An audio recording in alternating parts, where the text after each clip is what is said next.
Welcome back to Enigmatic Echoez, the podcast where we explore the strange, the mysterious, and the unexplained from around the world. I'm your host, Jazz.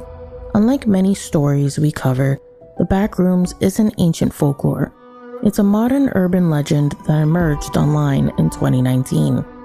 The legend began with a photograph of a single empty room was shared during a discussion about unsettling images. The room featured a yellow wallpaper, stained carpet, fluorescent lighting, and a strangely off-putting atmosphere.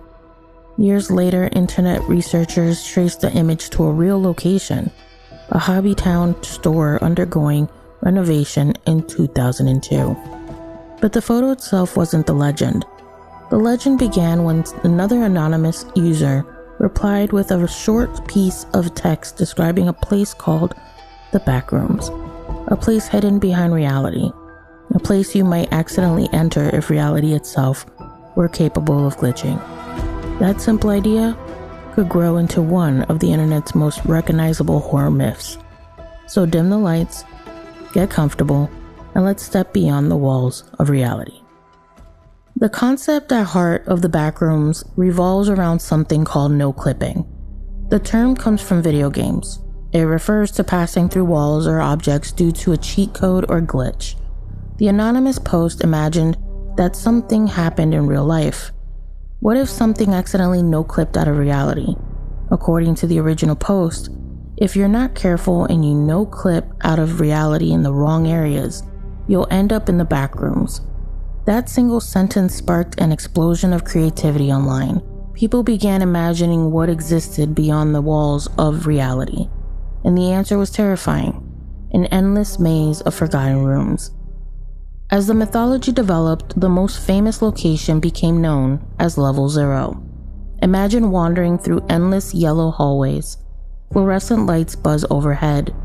The wallpaper repeats endlessly. The carpet feels slightly damp beneath your feet. There are no windows, no clocks, no signs, no indication that the outside world still exists. Every room looks almost identical. Every turn leads to more hallways. The environment seems frozen in time. One of the reasons Level 0 became so unsettling is because it taps into a very real fear. No monsters, no violence, but isolation. The realization that no matter how far you walk, you may never find a way out. As the legend spread, people began adding stories about encounters. These stories are fictional additions to the mythology, but they've become some of the most recognizable parts of the Backrooms lore. One of the most common involves footsteps. Someone wandering the halls alone when suddenly they hear footsteps behind them. They stop. The footsteps stop. They walk again. The footsteps return. Always behind them, always just out of sight. Many stories end before the person ever discovers what's making the sound. And sometimes that's scarier than finding out. Eventually, storytellers introduced creatures. One of the most famous is known as a smiler, usually described as a dark figure whose only visible features are glowing eyes and an unnaturally wide smile. Another well-known entity is the Hound, a distorted creature often described as vaguely human but moving on all fours with unnatural speed. The details vary depending on the storyteller, but the purpose remains the same: to remind wanderers that they may not be alone. One of the most popular stories associated with the Backrooms involves an office worker. According to the tale, a man arrived early for work one morning and noticed a hallway he didn't recognize. Curious, he followed it.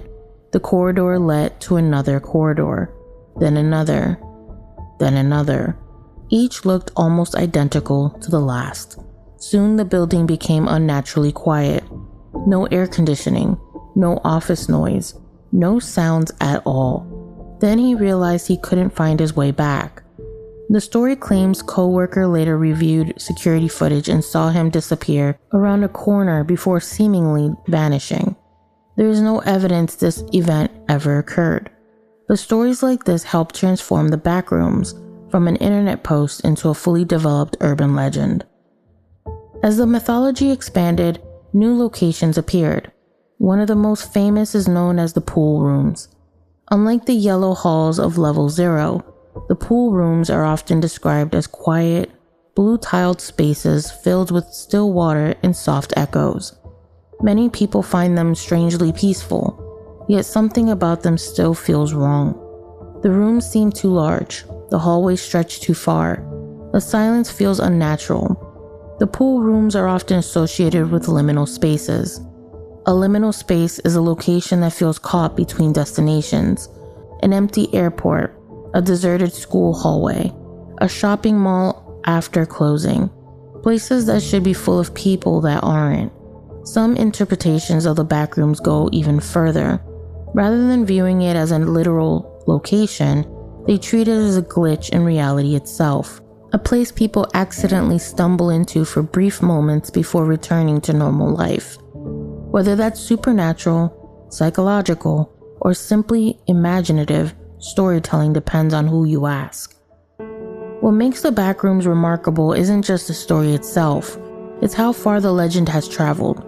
What started as a paragraph and a few lines of anonymous text grew into videos, artwork, games, short films, and countless stories shared online. Eventually, filmmaker Kane Parsons brought this interpretation of the Backrooms to mainstream audience through a feature film produced by A24. The film became a major commercial success, introduced the legend to people who had never ever heard of internet horror communities. Very few pieces of modern internet folklore have made that leap. The Backrooms did. And that's part of what makes it such a fascinating example of modern mythology. So, are the Backrooms real? Almost certainly not. We know where the legend came from: a real photograph, a real renovation project, and an anonymous online post that captured people's imaginations. But that's what makes the Backrooms so interesting. It's proof that folklore is still evolving. People are still creating legends, still creating monsters, still creating stories that reflect modern fears. The Backrooms may not exist, but the emotions behind the story certainly do. The fear of getting lost, the fear of isolation, the fear that something isn't quite right, and perhaps that fear that behind the familiar world we know, there may be something waiting just out of sight. But what do you think? If you found a hallway that shouldn't exist, would you step inside?